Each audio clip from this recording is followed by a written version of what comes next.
Hi everyone and welcome to episode 193 of the Mighty Whites podcast. I'm Jack, as always joined by Casey. Now that Live will be really quiet because it's FA Cup third round day and Leeds fans are able to enjoy that on the day that Leeds aren't playing. It should be pretty good. But Casey, I'll keep it short and sweet. Passing, creativity, movement. These are the three demons you must slay if you wish to succeed at Marsh Ball. When opportunity knocks, you don't want to have a player in a wide area or arriving in some phony baloney box or penalty area. Questions? There was part of me really hoping you were going to say, "Oh, synagogue." I did think about just saying "or synagogue" instead. Bloody hell. I had Val Jack's hacking up a lung. I watched the Spurs game earlier, and I thought that one, because they had Harry Kane scored 5 minutes after half time, and I thought the floodgates were going to open, and then found out that Leicester Gillingham were playing on the other side, and I was just there thinking, I hate Gillingham, and if Andy Hessentile is still involved with them, I hate him as well. And then I looked to it. Oh, it's Neil Harris. He's a knob. Yeah, that'll do. For a reason to hate him. I'll get this bit of news out of the way because I don't even think it's really worth talking about, but it did happen. The Daily Mail said that someone else was trying to buy us. There was no details in anything.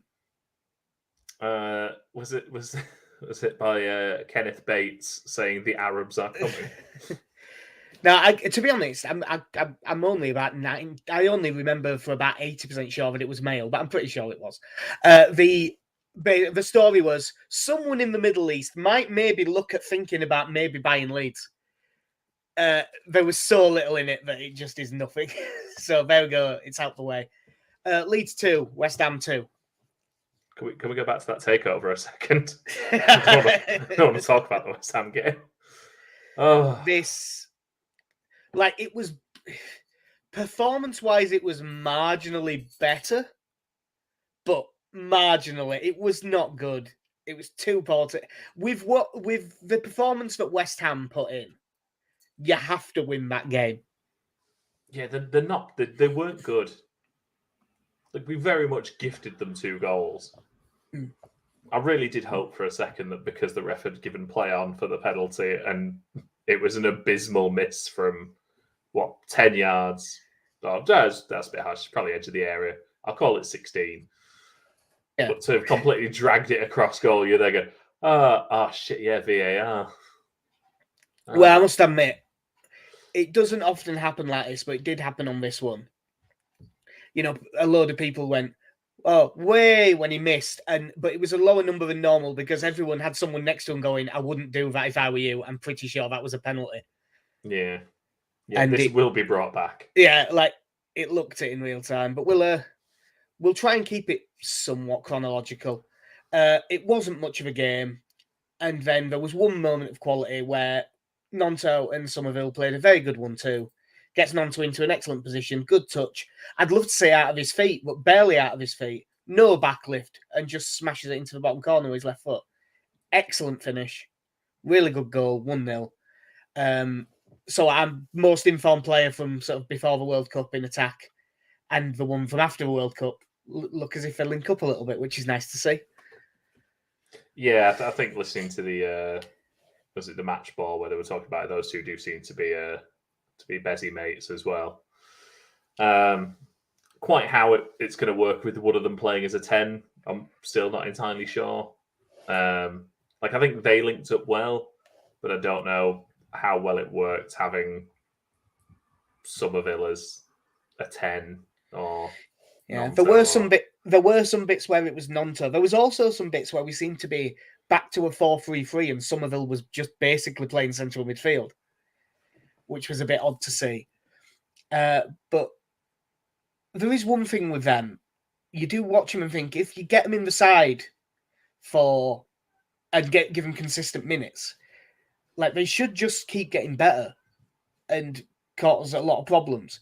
Now, the problem is, and this isn't, problem is maybe the wrong word, but in theory, Luis Sinistero is back soon, and that is going to stunt someone unless Somerville goes and plays on the right. Yeah, I mean, you're going to have him coming back, Helder Costa, Dan James. They're all coming back. Hey, Dan James really might be. Fulham are not fussed. No. I mean, I understand why he ended up dropping out for the sort of the Newcastle and Man City games because of the tactical change. But it did still seem a bit harsh on Somerville given his run of form going into the World Cup. Yeah, I think he was one of the ones that was quite ill, though, wasn't he? And if he's had anything like this, I understand it because, God, I'll tell you what, I was blowing when I got to the top of them stairs in East Stand. And I am aware I'm a fat bloke, but I don't normally get out of breath walking up the stairs. I was absolutely bollocks by the end of it. But that got Leeds 1-0 up. Really good goal. While we're on the subject, change the fucking song. Just do it. Yeah. Like, it's fine. No one thinks you're a bad person because you sung it. But it's just better for everyone if you just change the song. It's one of those where, unfortunately, when you look through, you see, look, if someone says we shouldn't sing it, then we won't. Leeds alluded to it in that tweet back in November. The tweet just said he plays for United. Yeah. Lukaku has done an interview saying not to do it for various reasons. Kick it out have now said, please don't do it. It's like, no, we want the 19-year-old to tell us. Yeah, well, Amid Diallo had to come out and say it to the Sunderland fans. Yeah, he did a video. For what I believe was, it might even be not the same words, but the same song.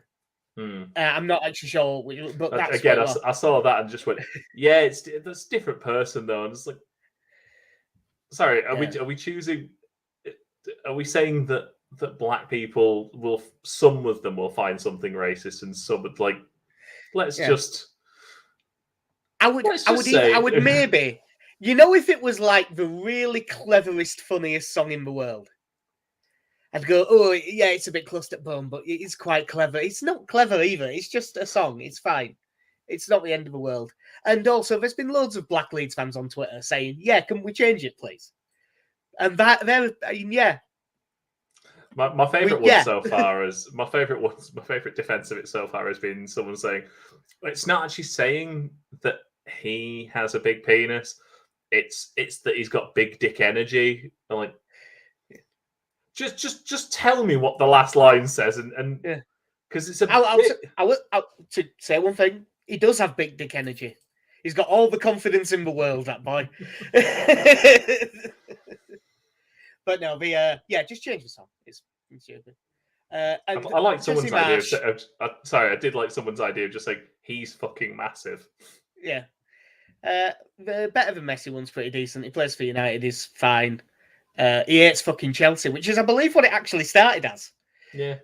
But we'll see. We as we know from being at Leeds games, the South Stand is really open to suggestion. Yeah. We should change the song. Jesse Marsh should change how he sets his team up. The West Ham equaliser. I've only just watched this back. West Ham briefly get a 3v2. We step up a bit too much. I think it's mainly Cock that steps up really quick. Our players actually show decent legs to get back in. However, because it's all like what Leeds United do, they all run to the same place. And I've just got it here. Like, we get the bodies back, right? And that's it. Pause there if everyone can see it. There's Skamaka and then 5 Leeds players, and then it's still 3-on-2 at the back post. Sorry, yeah, you could just. There's 5 who, all seem to be planning on trying to get to Skamaka. Yeah, and that's a decent amount after balls, but they're just, our thing of refuse to let anyone be near the flag. And because of that, Struijk ends up, Somerville's trying to get back, but he's still wrong side. So Struijk is 2v1. So he ends up making a silly tackle and giving away a penalty because he's 2v1 on that side. And there was we also gave the ball away cheaply, just constantly, and we're playing the wrong passes. But again, a stupid bit of decision making with a minute left and a half, which we just did against Man City, who would have probably scored plenty anyway. But we just make it so easy for the opposition. Lucas Paqueta scores a good pen. And at least at half-time, 1-1 into disaster. And based on what we've seen from West Ham, yeah, we should still beat these. And as you said in the ground, Casey, right, just for 5 minutes, nothing silly. So, first minute, Aronson, perfect layoff for Skamaka, 2-1.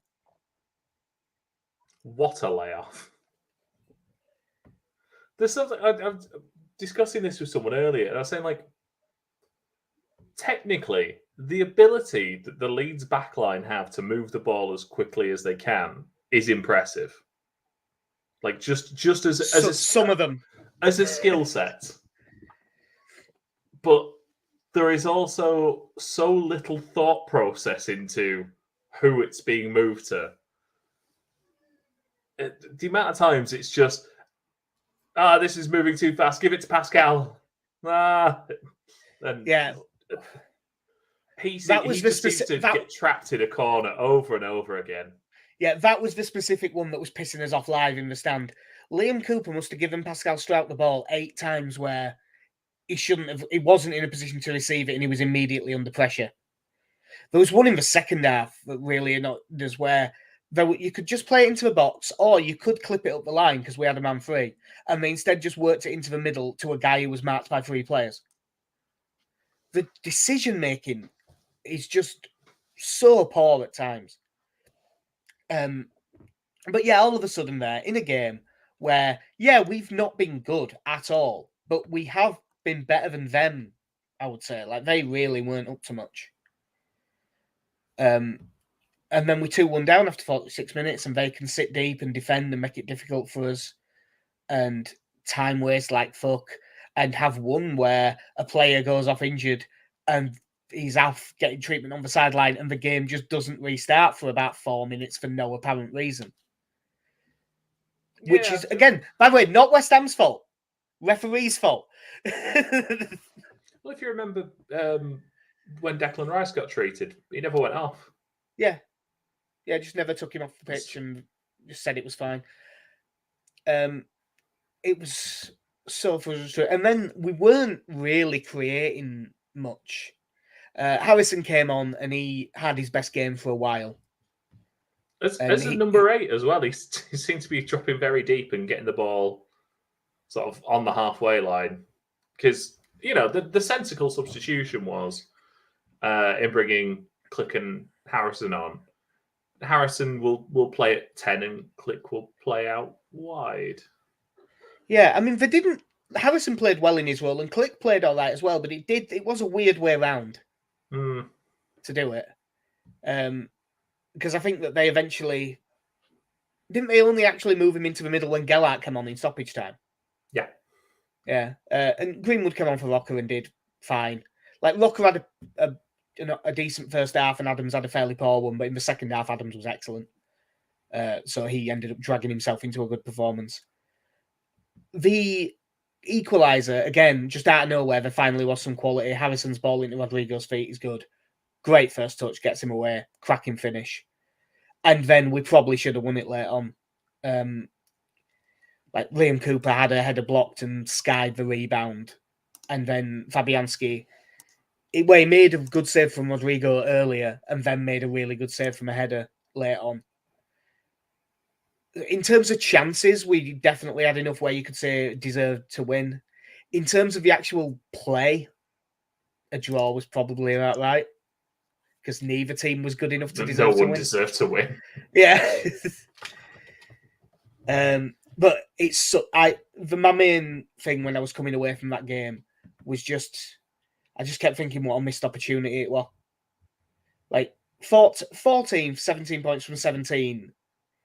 It's not like disastrously bad, but it's not good. But you just add 2 points to that. And then with 4 points to clear relegation zone with a game in hand. And it just feels a lot more comfortable.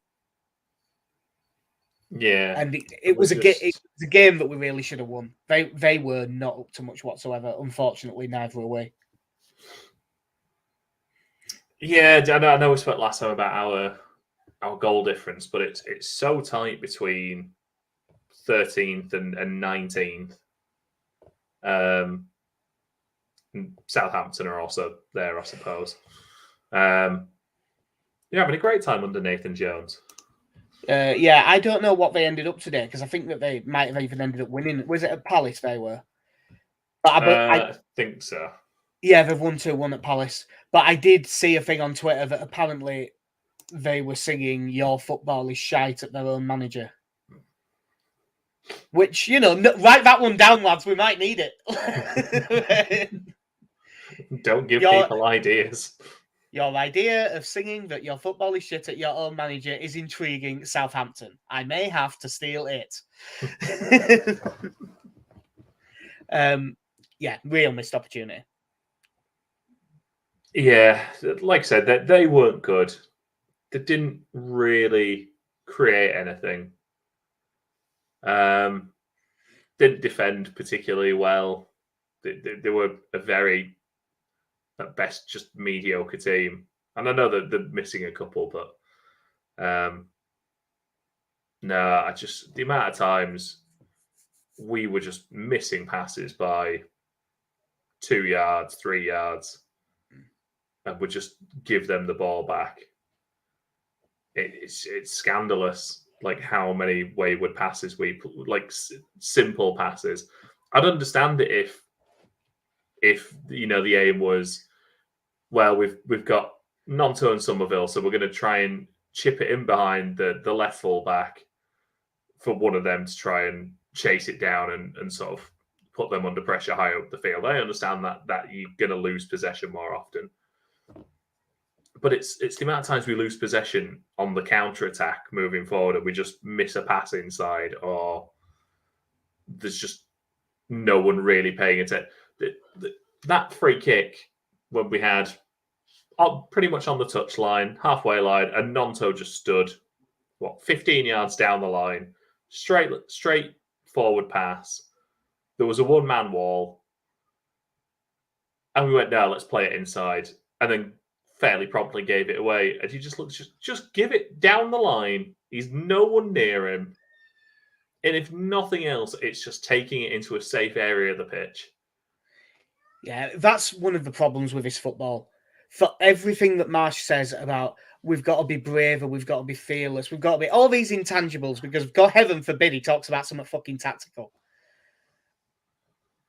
The way he sets up seems to be the opposite of that. It's not brave. I'm not going to say it. I'm not going to say what is a brave way to play football. But it's just... Why, were you thinking of a certain manager by any chance? Yeah, there's a certain manager we had whose football was really brave. Love you, Redders. I don't know. I heard, because I completely forgot to put Radio Leeds on afterwards, but I did hear from a couple of people that Redfern was on Radio Leeds. And he described it as a very good performance. Well, yeah. I mean, I would give him that it was a good enough performance that we could have won the game. That doesn't make it a good performance. Yeah, it was really bad. But and he has kind of jumped us on this by mentioning it in his press conference. But my other thing coming out of this game that I wanted us to talk about is, why does Jesse Marsh hate Joe Gelhardt? We saw it again in this game. He came on in the 91st minute. I think in the last 5 games combined, he's played about 25. Yeah.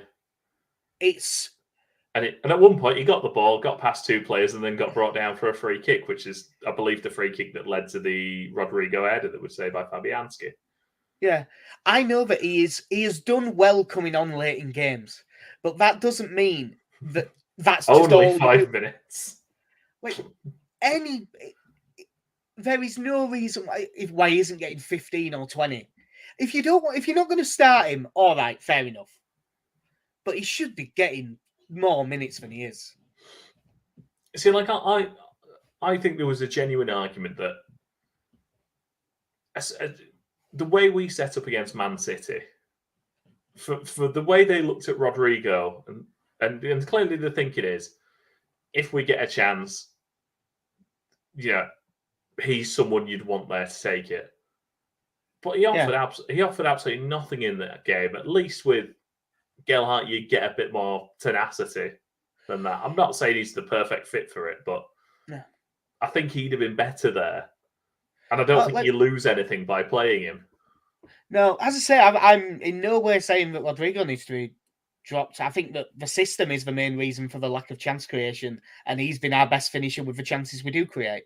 So I have no problem with him playing. I just think that this 4 minutes here and 6 minutes there is not like, if you know the way Cody Drama's probably off this month because he's sick and not playing.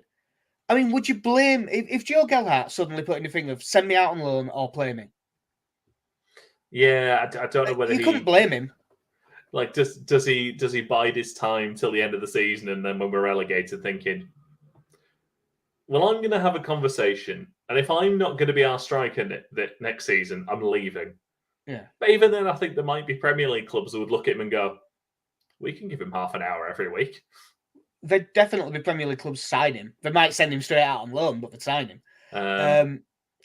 But yeah, it just, again, the number of games you look at this season, just think, why isn't he coming on with 25 minutes to go? Because we're not doing anything.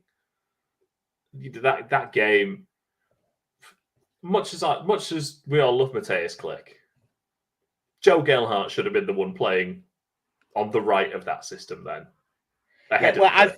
I've said for a while that I think long term his best position is one of the people behind the striker, and probably one of the ones out wide of the three. Yeah. Because his strength is getting the ball to feet and going at people, facing the goal and going forwards rather than back to goal. So that's what I mean. Maybe that could be the silver lining about Klick going. That maybe it'll bump him up one. But all I think it'll be is that JB's a bit closer to first team, and that Forshaw plays more. I'll tell you what, the day Adam Forshaw comes on right midfield, I think we might be in trouble. That's probably the last thing to talk about from the game then. Matthias Klick is... Well, it isn't... I don't think he is technically gone yet, but he is. Because the move hasn't quite gone through yet. But he's off to DC United. By the sounds of it, 3-year deal, which will take, good contract, take him up to what will be close to the end of his career, if not the end of his career. Very pleased for him if that's what he wants to do. Good for him. Well, actually, we'll talk about how great Matthias Klick has been after. You know those Matthias Klick shirts that they've all got? Yeah. Warm up in them. You don't have to announce it. Warm up in them, and everyone goes, oh, shit. He must be going then. And then we don't leave as soon as it's full time so that we don't end up, giving him his flowers on the way out, which is what he deserves, because we'd already gone. I saw it on Twitter. We saw it on Twitter walking up fucking Beeston Hill. Yeah, it's such a frustrating thing, because the argument would be like, well, we can't say it because there's nothing official yet. It's not signed off, but if you're planning to do that on the pitch, yeah, let us know. Or even straight after full time, have Big Lee say, just go, ladies and gentlemen, full time, Leeds United 2, West Ham United 2. Matthias Klick is leaving Leeds United to go to, and he is going to be going around the pitch at the end of the game. Yeah, not everyone would stay. People have trains, people have buses, people need to get home. It's late. But I bet you a lot more would have stayed than did if you announce it. Yeah, and I wonder really if maybe they'd have done that. I wonder if maybe they'd have done that if we'd have won. But I just thought... I feel like you're giving them some credit there. Yeah. Matthias Klick himself. The least important bit is he gave us our first consistent bit on the podcast. #Klick News. When we shipped him out on loan and we were constantly talking about how much better he is than this and how we should still have him. But more than that, what a fucking player he's been. Yeah, it's amazing to think that the man that got bombed out by Thomas Christensen for having a bad day away at Cardiff turned out to be one of the most pivotal players in our recent history. Like, Yeah, I mean, you can't understate how important he has been. The man who, I mean, even by the end, almost without fail, always played. yeah, always played. I mean, he only got, in fairness, he only started the Stoke game. He only started that because Adam Forshaw got injured. Like, by all accounts, I mean, Bielsa was on the record saying Adam Forshaw is our best player going in that pre-season. And it was going to be him and Saiz in the middle. But Mateus Klick comes in, scores the first goal, the first league goal under Marcelo Bielsa. In just a wonderful day that everyone loves. And ends up playing 91 consecutive league games? Yeah, it was a daft amount, wasn't it? From the start, the first one he missed was Derby after promotion, where he was out with a hangover. Because they all got drunk, but he got really drunk. Because he would, wouldn't he? That's what... He scored so many great goals, was just brilliant at driving us forward, always gave absolutely everything. The sort of massive shithouse that pisses off the opposition, but you love him for it. And there's been a lot of talk about how great he was in the Championship, and he really was. But what's going under talked about is how fucking brilliant he was that first season in the Premier League. Yeah. It was outstanding. Just seemed to take to it like a duck to water. He is probably of the last few years sort of the most lovable player we've had. Just from rocking up, doing his online streams, wearing one of the Strongbow shirts, to him doing his own spray painting artwork. He's just a bit different, isn't he? He's a bit different. Yeah, he's not the Balenciaga wearing, Porsche driving dickhead footballer that you kind of. He is a dickhead footballer, but in a very, in a nice way. I mean, honestly, watching him in that Bolton game where he just rocks up and sprays water down someone's shirt and then just walks away like, I don't know what you're talking about, pal. Yeah. Like, while Phil Parkinson's having a stroke. Just, so look at them. Look at them. There's just Pontus is in there pushing and pulling, and they're all having a big argument. And Mateus Klick's thought, there's a water bottle there. let's go cause some chaos. The binoculars again. Against Derby and just brilliant stuff like that. Yeah, I'm just like glancing at his wiki, and obviously this is only league appearances, but most league appearances he had anywhere was for Cracovia, which was 56. 12, 13, 30, 20 odd. But for Leeds, he's played 177 league games. It's and he's been here for 5 years really, because that first year don't count. He is. Like, obviously, there's the certain level of players who are all-timers, and you can't put him in that. But he's a genuine, like,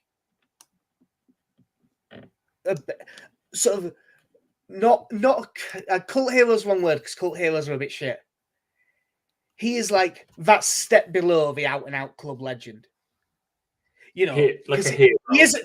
Yeah, he's a hero. He isn't Billy Bremner. You know what I mean? But he is a bona fide legend to me, because I didn't see all of them guys. Yeah. I did see him, and he's been absolutely outstanding. And I am genuinely, the more I thought about it, actually, the more annoyed I got. One, that if this was going to happen, let him go at the start of the season, and then he might have got to play in the World Cup. But two, I still think he makes a difference when he comes on. And I think he sort of... it's not that he's going that's pissed me off. It's the way that the club has planned around it. Oh, more accurately, hasn't. Like, Yeah, there was planning has not been the best as of the last couple of years. No. Well, you've got Jesse Marsh at his press conference after the game going, "Oh no, we have enough in the squad to cope with the loss of Matthias Klick. Maybe we do, maybe we don't. But if that's the case, why is he coming on in every game?" This is but you've got the flip. You've got the flip side of that then of him also saying he's someone that he's played almost every game this season. Like, yeah, he has, but he's off the bench. Yeah, like you say, it's one of those that probably should have been sorted in the summer either way. As much as as upsetting as it is to lose him and lose another one of the promotion team, for him, it is probably the right time to move on. I'm not so sure for us. Oh, that's the thing. I'm absolutely sure it's the best move for Matthias Klick. I really do. At this stage of your career, 3-year deal in a slightly lower but improving league. You'll have nice lifestyle, good money. It'll be a good all move the for cigars him. you could ever want. Yeah, I think it'll be a great move for him. I don't think it's a great move for Leeds. I really think that we are, unless they are going to give JB minutes and see if he can hack it, which I think he probably can. I don't. It's also not really the time you want to be testing that theory out, though. No, probably not. But we'll have to see on that front. But he'll be very much missed at Leeds. Will Matthias Klick? He said he'll be back as a fan, and I believe him. I'm sure he will. And based on his Twitter likes in, several months when everything's calmed down, we should probably get a square ball Matthias Klick podcast, which should be quite fun. Yeah. I'm shocked when players choose a square ball over us. Yeah, Deeply I know, shocked. Right? I know. It's almost like they have these listeners and stuff. Did you watch any of the 21s game last night? I did not. Lucky you.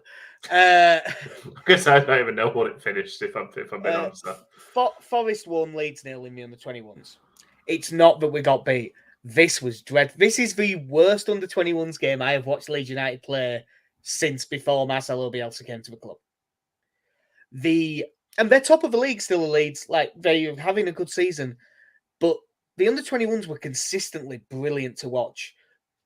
Speaking of brave football, they played brave football. Getting the ball down, playing it. This was all going through the middle and just giving the ball away and panicking on it. And we did have a really young side out. Like, Charlie Crew came in from the under-18s, and he was probably the best of us midfielders. Joe Snowden was great. Sonny Perkins had an absolute stinker, to be honest. To be fair, though, it sounds like they're absolutely replicating the first team. That was the issue. They were playing that football, and the difference between that and even pre-World Cup, it was a massive difference. The side is younger. They've lost a few again, as you would expect, but it was not good. The way they kept the level of giving the ball away was really poor. Mateo Joseph could barely get on the ball. When he did get on the ball, he stood out a mile. But it didn't happen very often. Sonny Perkins was weird because he did have a shocking game, except for like 3 moments where he did something right and suddenly he looked, oh yeah, that's why you shouldn't be playing at under 21 level. It was really, really not good. And then I suppose the only other thing before the Cardiff game is, have you seen the big transfer rumour? I have, yes.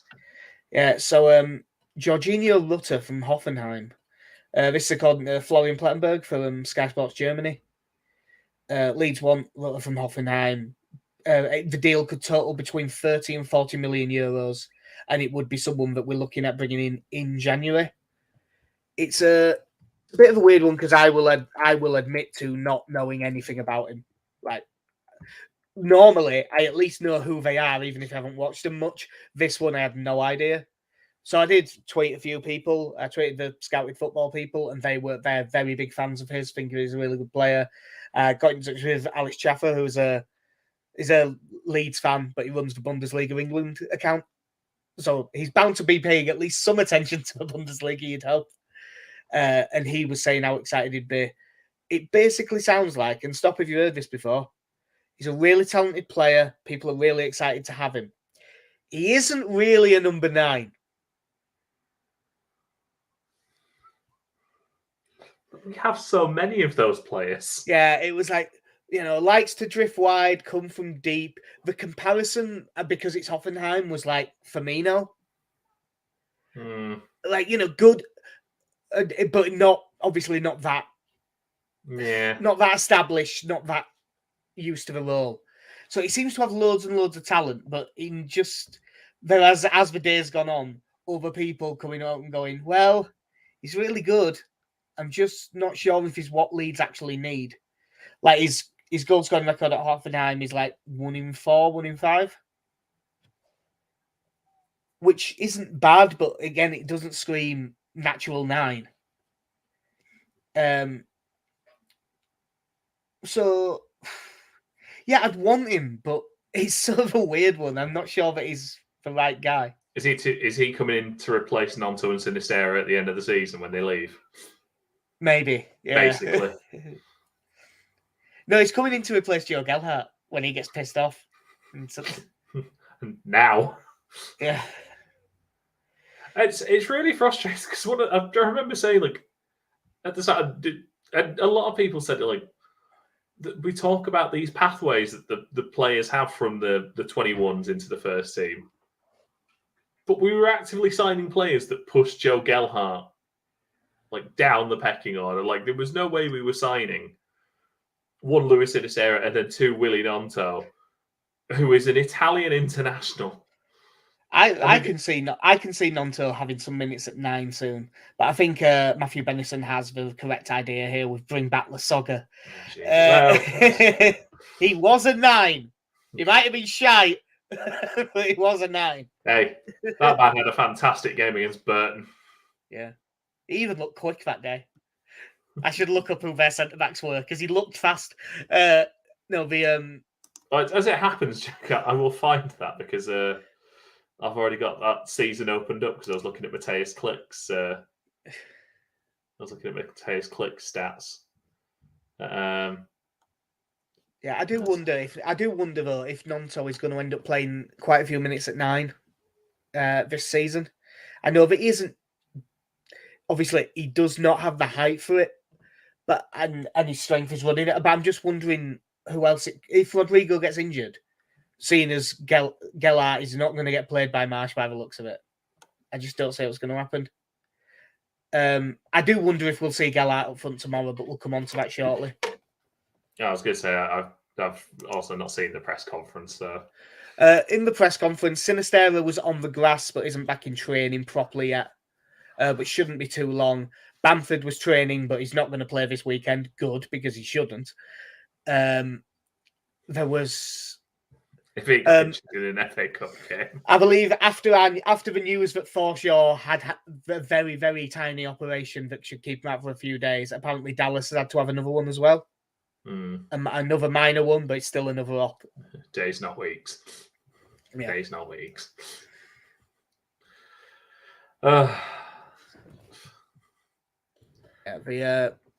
It's very much a weird one at the moment because I'm just not sure what to think with where we are because the league position is okay and I don't think anything else is okay. I don't think the league position's that okay. It's not that okay, but it's sort of okay. I'm just looking forward to tomorrow when Cody Drama's told he's going to start and he just goes, nah, fuck you. Yeah. I'm not playing. I'm not getting injured now. You joke, Benny. You joke. But Vincent Abubakar is trying to be sent out on loan by Al Nassr because they've signed that scum twat. Yeah. I'd have him till end of season, to be honest. But because he's in Saudi Arabia, he's probably on 200 grand a week or something.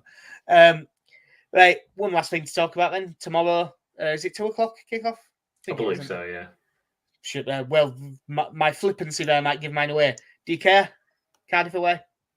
If we win, I'll retroactively care.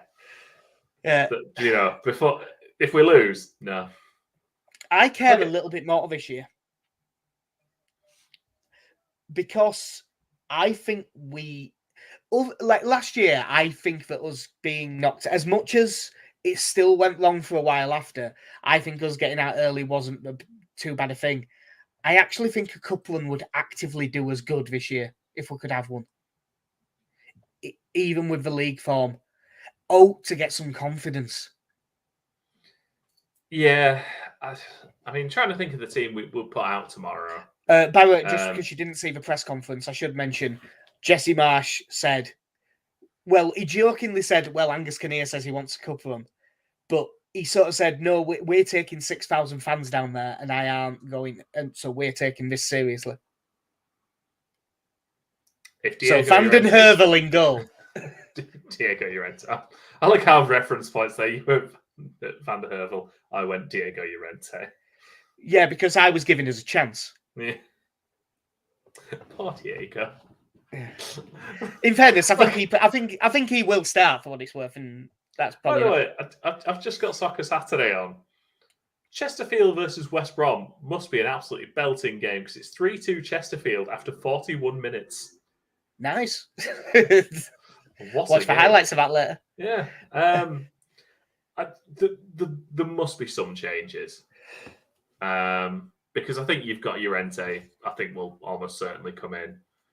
Well, we may as well go back to front. So do you think he'll still play Meslier because keepers don't really need rest? No, I think it'll be Robles. Robles.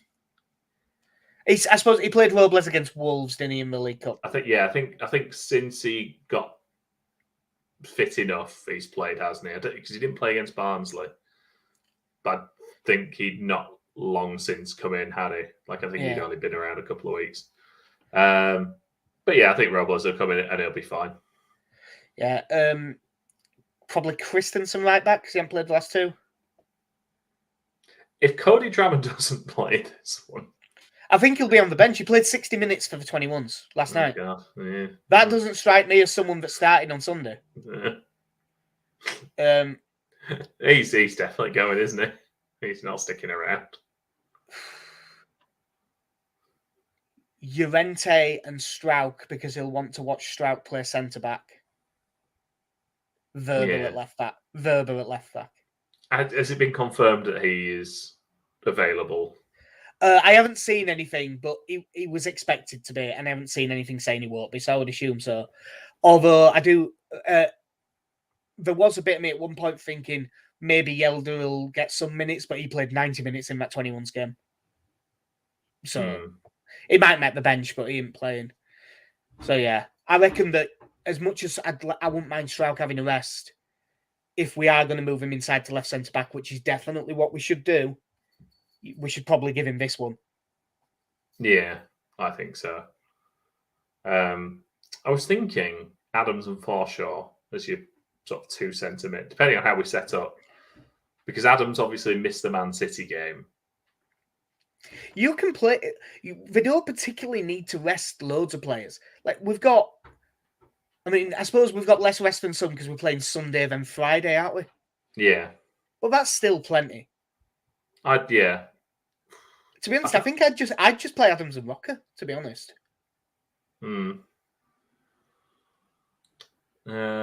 See if we can play Rocker into a bit of form. I mean, he hasn't been bad actually. He was against Man City, obviously. But second half. The two after that, it was fine. Once we'd gone 2-1 down and we made those subs, Rocker and Adams really came to life in the West Ham game. Yeah, and then I mean, I suppose he could play Greenwood because he likes him, and it was Greenwood that came on for Rocker against West Ham. Yeah, and then Nonto probably might get a rest just because again he's played a fair bit of football recently. He's played a fair bit of football, but hadn't played any before the break. So I wonder if that'd be the time for him to sit out. So maybe Somerville and Harrison. Yeah.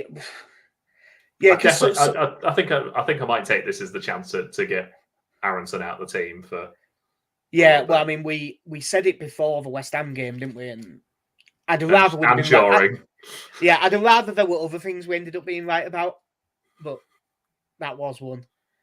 I'm trying to think because I mean, Gellert will start this one surely. It's just, does he start up front or does he start as one of the three behind the striker? I think he should start up front, but who knows? Yeah. I think he probably will as well, which is why I think Aronson will stay in. I think it'll be like Somerville right, Harrison left, Aronson at 10, and then Gellert up front. Let's say I have a very important question for you. Who plays for Cardiff? Is Alex Smithy still there? It doesn't look like it. Damn it. I admit that I haven't really watched out of them. Who have they got that really stands out as a name? Like Ruben Colwell's a good player, by all accounts. So I've seen him play for Wales a bit. We've got Callum O'Dowda, who was very heavily linked with Leeds. Was that the same time that we were having the first debacle with the Dan James transfer? I think that winter. Shea Ojo, pretty good player. I feel sorry for him because whenever I hear his name, I think of the betting company Play Ojo. So I just hear that advert in my head with his name. Oh, no, Callum Robinson. Oh, is he there? Oh, yeah, the. Oh, actually, he got sent off, didn't he, for that really stupid thing against Swansea earlier this season? Yeah. Truth be told, it doesn't really matter what side Cardiff will put out. Cardiff will care about this, even though they are right down there at 20th in the Championship or something. Maybe. Oh, they're on 20th. Four draws and a defeat in their last. Well, I don't think that was a guess. I think I've heard someone say that. I just can't remember where. Probably mentioned it on Square Ball or something like that. Our team should beat their team. It's just whether we turn up, and that's such a huge if. I really have almost no idea what sort of performance we're going to put in. And I think that the fact that we're probably going to pick that we are, you would hope, going to pick a stronger team than we have done the last few years. That weirdly does not make me any more confident, whatsoever. I'm going to have us to win, but I'm not confident. I'm going to say 2-1 Leeds. I'm going to say 2-0. I'm assuming to Leeds. I'll leave it open. Yeah. Hey, if this was my bet, actually, I would just go. The score is to finish 2-0, either team. Yeah, we actually for once had a correct prediction with me having 2-2 against West Ham. I wish I'd have been wrong. Wish we'd have won. I know. I believe I went 3-2. Damn you, Fabianski. Yeah, I'm just because I mean you did come fairly close to that. And I am gonna have from a bet if I can find one, which I'm sure we can. I'm assuming he's going to start. Obviously, it'll be void if he doesn't. But Gellert to score, Leeds to win, 3-1. I'm going to stick with my trend of 3-1s and go each team to have 2+ corners in each half. There's no way are we defending so well that they don't get corners. That's probably fair enough. Yeah, I'm weirdly looking forward to watching this. And I think it's because even if we get beat, I'm just going to look forward to us having a game where I'm not thinking about the possibility of us getting relegated. because it's not a league game. But truth be told, if we play badly in this, I'm just going to start thinking if we play like this in the league, we're fucked. So I currently feel better and I'm looking forward to it, but that might last 10 minutes of the first half. Yeah, it could be. I mean, just to circle back to the Pierre-Michel Lasogga bit from earlier. Do you want to hear the team that we put out for that one? What, the Burton game? Yep. Well, obviously he scored twice. Calvin Phillips scored. Yep. Pierre-Michel Lasogga's second goal was from an excellent through ball from Connor Shaughnessy. No. Although that's the Ipswich. It was not. No, that's the Ipswich game. I think they scored in. I think that's the next game. I remember that goal. I thought it was the Burton game, but it wasn't. That's a different game. Oh, right. So this is Christensen. So is it Wiedwald in goal? Yes. God, my memory is dreadful. Cooper. Yep. And he won't have played Click. Phillips will have been in midfield. Saiz, Alioski. Saiz is in there. No, Alioski. He was on the bench, but he didn't get on. Well, Kemar Roof, Pablo Hernandez. Both correct, yeah. Because I think they both scored, if I remember rightly. So yeah. I think that's all the goal scorers. Unfortunately. Well, right back will have been Ayling, who I haven't said yet. What am I missing? The left back. Oh, Jansen's the other centre back. Yep, Jansen is the other centre back. So left back and the other centre mid. Left back and the other centre mid. Did you get who was playing at 10? I said Saiz, which is why I'm assuming he was playing. Yeah. So yeah, centre mid and left back.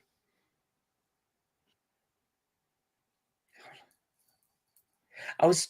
Who the fuck did we have? It was like because Tom Pearce came in the end of that season.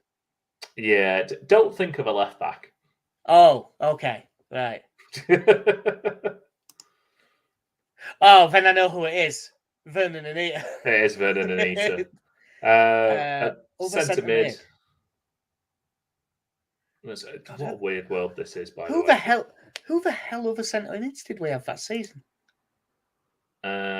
He is an Irish centre. Did we? Oh, I was going to say still Luke Murphy, but I think he'd gone by then anyway. Irish. Yes. Does he fight the good fight against religious weddings? He does, yes. Yeah, Ewan O'Kane. Yeah. Ewan O'Kane, who started this game and was subbed for Matthias Click.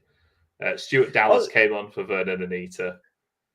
And it's kind of weird that Dallas didn't even occur to me. And he'd been there. He's been here since 2014 or something daft at this point. It's a really weird world. Is this one?